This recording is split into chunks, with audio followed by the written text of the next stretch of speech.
Hello guys, स्वागत है आपका अपने चैनल क्लास 10th में। आज मैं आप लोगों के लिए क्लास 10th का ज्योग्राफी का भारत संसाधन एवं उपयोग के लघु उत्तरीय प्रश्न को लाई हूँ। इसके पहले वाले वीडियो में हम लोगों ने प्राकृतिक संसाधन के ही वस्तुनिष्ठ प्रश्न को देखा था और इस वीडियो में हम लोग प्राकृतिक संसाधन के ही लघु उत्तरीय प्रश्न को देखेंगे।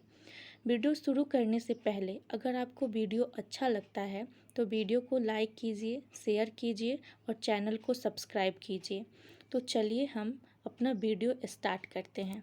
पहला क्वेश्चन है हमारा, जलोढ़ मृदा के विस्तार वाले राज्यों के नाम बताएं। इस मृदा में कौन कौन सी फसलें लगाई जाती हैं।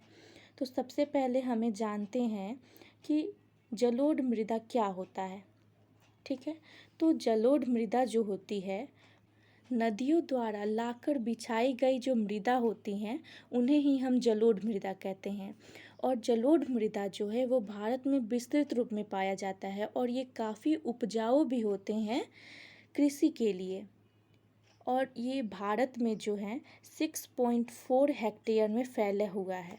ठीक है, तो हमारा क्वेश्चन जो है वो है कि जलोढ़ मृदा के विस्तार वाले राज्यों के नाम बताना है और उनमें कौन कौन सी फसलें लगाई जाती हैं उनके बारे में बताना है। तो जो जलोढ़ मृदा होती हैं वो भारत के विस्तार में बड़े क्षेत्रों में पाई जाती हैं। यह मृदा जो होती हैं वो राजस्थान में, गुजरात, बिहार, पंजाब, उत्तर प्रदेश, मध्य प्रदेश, बंगाल में फैली हुई हैं और इस मृदा में गन्ना, चावल, गेहूँ, मक्का, दलहन आदि फसलों को लगाया जाता है। इसके बाद हमारा नेक्स्ट क्वेश्चन जो है वो है समोच्च कृषि।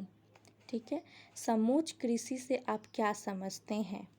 समोच्च कृषि किसे कहते हैं?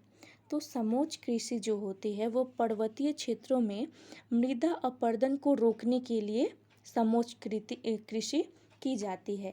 और इस विधि में खेतों की जुताई जो होती है वो वृत्ताकार में होती है, जिससे इसकी आकृति समोच्च रेखा की तरह दिखाई पड़ता है।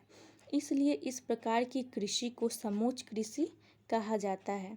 इस प्रकार की कृषि से मिट्टी की जो उपजाऊ शक्ति होती है वो बनी रहती है। इसके बाद हमारा नेक्स्ट क्वेश्चन है, पवन अपरदन वाले क्षेत्र में कृषि की कौन सी पद्धति उपयोगी मानी जाती है? तो पवन अपरदन वाले क्षेत्र में पट्टिका कृषि उपयोगी मानी जाती है।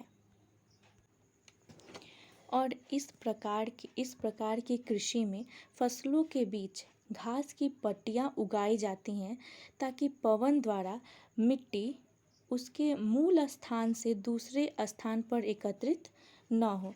उसी को हम पवन अपरदन कहते हैं। उसके बाद हमारा नेक्स्ट क्वेश्चन है, भारत में किन किन भागों में नदी डेल्टा का विकास हुआ है? यहाँ की मृदा की क्या विशेषताएं हैं?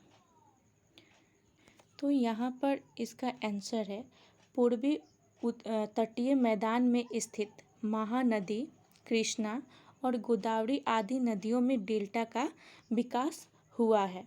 उसके बाद यहाँ की मृदा की जो विशेषताएं हैं, पहला जो है विशेषता वो है जलोढ़ मृदा। जलोढ़ मिट्टी जो है यहाँ की सबसे बड़ी विशेषता है। उसके बाद जो दूसरा विशेषता है वो है मिट्टी का रंग धुंधला से लेकर लालिमा लिए हुए भूरे रंग का होता है। थर्ड है, यह मिट्टी जो होती है वो सबसे ज़्यादा उपजाऊ होती है। फोर्थ है, बालू, सिल्ट और मृत्तिका के विभिन्न अनुपात से निर्मित होता है। उसके बाद हमारा पांचवा क्वेश्चन है, फसल चक्रण मृदा संरक्षण में किस प्रकार सहायक है? तो इसका आंसर हो जाएगा, फसल चक्रण जो होता है, फसल चक्रण द्वारा मृदा का संरक्षण कर इसकी पोषणीय स्तर को बरकरार रखने में सहायक होता है। एक ही खेत में चावल, गेहूँ, आलू आदि के लगातार उगाने से पोषक तत्वों की कमी हो जाती है। पोषक तत्व पुनः प्राप्त करने के लिए फसल चक्रण के अंतर्गत ऐसे खेतों में दलहन तथा तिलहन की फसलें उगाई जाती हैं। तो इस वीडियो में हम लोगों ने लघु उत्तरीय प्रश्न को कंप्लीट किया है। इसके अगले वाले वीडियो में हम लोग इसके दीर्घ उत्तरीय प्रश्न को कंप्लीट करने के लिए करेंगे। Thank you.